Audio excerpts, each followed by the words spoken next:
வணக்கம் நண்பர்களே. உங்களுக்கு 5000 ரூபாய் அனுப்ப இந்த ரிக்வெஸ்ட அப்ரூவ் செஞ்சு உங்க பின் நம்பர போடுங்க. இந்த மாதிரி ஒரு மெசேஜ் உங்களுக்கு வந்திருக்கா? ஜிபே, ஃபோன்பே, பேடிஎம்னு யுபிஐ செயலிகள் நம்ம வாழ்க்கைய ரொம்பவே சுலபமாக்கிடுச்சு. ஆனா இதே தொழில்நுட்பத்தை பயன்படுத்தி நம்மள ஏமாத்தி நம்ம கஷ்டப்பட்டு சம்பாதிச்ச பணத்தை திருடுறதுக்கு ஒரு கும்பலே காத்துட்டு இருக்கு. ஒரு சின்ன கவனக்குறைவு, ஒரே ஒரு தப்பான கிளிக், மொத்த பேங்க் பேலன்ஸும் ஜீரோ ஆகிடலாம். யுபிஐ மோசடி 5 கோல்டன் ரூல்ஸ் அப்படிங்கிற டெக்ஸ்ட் திரையில தோன்றுது. இதுதான் எல்லாத்திலையும் பொதுவான ஸ்கேம். நீங்க OLXல ஒரு பொருளை விற்க போடுறீங்கன்னு வச்சுக்கலாம். உடனே ஒருத்தர் ஃபோன் பண்ணி, நான் ஆர்மி ஆபீசர் பேசுறேன், நீங்க விக்கிற பொருள் எனக்கு வேணும்னு அட்வான்ஸ் அனுப்புறேன்னு சொல்வாரு. உங்களை நம்ப வைக்க அவரோட போலியான அடையாள அட்டைய கூட அனுப்புவாரு. அடுத்து, நான் பணம் அனுப்ப முயற்சி செஞ்சேன், ஆனா உங்களுக்கு ஒரு ரெக்வெஸ்ட் வந்திருக்கும், அதை நீங்க அப்ரூவ் செஞ்சு உங்க பின் நம்பர் போட்டாதான் பணம் உங்க அக்கவுண்ட்டுக்கு வரும்னு சொல்வாரு. இங்க தான் நாம ஏமாறுறோம். நண்பர்களே, நல்லா ஞாபகம் வச்சுக்கோங்க. ஒருத்தர் உங்களுக்கு பணம் அனுப்ப நீங்க உங்க பின் நம்பரை எங்கேயுமே போட தேவையில்ல. ரிக்வெஸ்ட் மணி ஆப்ஷன் மத்தவங்க கிட்ட இருந்து பணம் கேட்கறதுக்கு மட்டும்தான். நீங்க உங்க பின் நம்பரை போட்டா உங்க அக்கவுண்ட்ல இருந்து பணம் அவங்களுக்கு போயிடும். அடுத்தது QR கோட் மோசடி. உங்களுக்கு ஒரு லாட்டரி அடிச்சிருக்கனோ இல்ல ஒரு பரிசு கூப்பன் கிடைச்சிருக்கனோ சொல்லி ஒரு QR கோட வாட்ஸ்அப்ல அனுப்புவாங்க.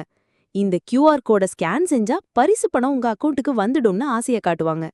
நீங்க அத நம்பி ஸ்கேன் செஞ்சு உங்க பின் நம்பரை போட்டா என்ன ஆகும்? பணம் வராது, உங்க அக்கவுண்ட்ல இருந்து பணம் போயிடும். ஞாபகம் வச்சுக்கோங்க, QR கோட ஸ்கேன் செஞ்சா நாம மத்தவங்களுக்கு பணம் அனுப்பதான் முடியும், வாங்க முடியாது. உங்களுக்கு ஒரு ஆன்லைன் டிரான்சாக்ஷன்ல பிரச்சனை. உடனே நீங்க என்ன பண்ணுவீங்க? கூகுள்ல போய் அந்த கம்பெனியோட கஸ்டமர் கேர் நம்பரை தேடுவீங்க. அங்கதான் ஆபத்து இருக்கு. ஏமாற்றுக்காரர்கள் கூகுள்ல போலியான கஸ்டமர் கேர் நம்பர்களை பதிவு செஞ்சு வச்சிருப்பாங்க. நீங்க அந்த நம்பருக்கு ஃபோன் செஞ்சதும் அவங்க உங்களை நம்ப வச்சு உங்க ஃபோன்ல எனி டெஸ்க் மாதிரியான ஒரு ரிமோட் கண்ட்ரோல் ஆப்பை இன்ஸ்டால் பண்ண சொல்லுவாங்க. நீங்க அதை செஞ்சா உங்க ஃபோனோட முழு கண்ட்ரோலும் அவங்க கைக்கு போயிடும். அப்புறம் உங்க அக்கவுண்ட்டை ஈஸியா காலி பண்ணிடுவாங்க. சரி, இந்த மோசடிகள்ல இருந்து தப்பிக்க என்ன வழி? இதோ இந்த 5 தங்க விதிகளை மனசுல பதிய வச்சுக்கோங்க. விதி 1. பணம் வாங்குவதற்கு டு ரிசீவ் நீங்க உங்க யுபிஐ பின் நம்பரை எங்கேயும் எப்போதும் என்டர் பண்ண தேவையில்ல. பின் நம்பர் பணம் அனுப்புவதற்கு மட்டும்தான். விதி 2. தெரியாத நபர்கள் அனுப்பும் எந்த QR கோடையும் பணத்தை பெறுவதற்காக ஸ்கேன் செய்யாதீர்கள். விதி 3. உங்கள் யுபிஐ பின், OTP, பாஸ்வேர்ட் போன்ற ரகசிய தகவல்களை யாரிடமும், ஏன் பேங்க்ல இருந்து பேசுறேன்னு சொன்னா கூட பகிராதீர்கள். விதி 4. உங்களுக்கு கஸ்டமர் கேர் நம்பர் வேணும்னா சம்பந்தப்பட்ட நிறுவனத்தின் அதிகாரப்பூர்வ இணையதளம், அதாவது ஒஃபிஷியல் வெப்சைட், அதாவது ஆப்ல இருந்து மட்டும்தான் எடுக்கணும். கூகுள் தேடலை நம்பக்கூடாது. விதி 5. உங்களுக்கு அறிமுகம் இல்லாத லிங்குகளை கிளிக் செய்யாதீர்கள். அது உங்கள் தகவல்களை திருட ஒரு பொறியாக இருக்கலாம்.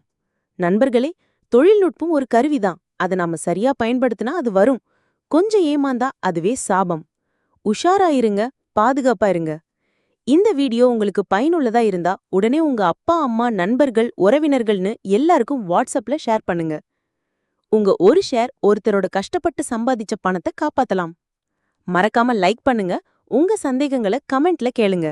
நம்ம சேனலுக்கு சப்ஸ்கிரைப் பண்ணுங்க. அடுத்த வீடியோவில் சந்திப்போம். நன்றி.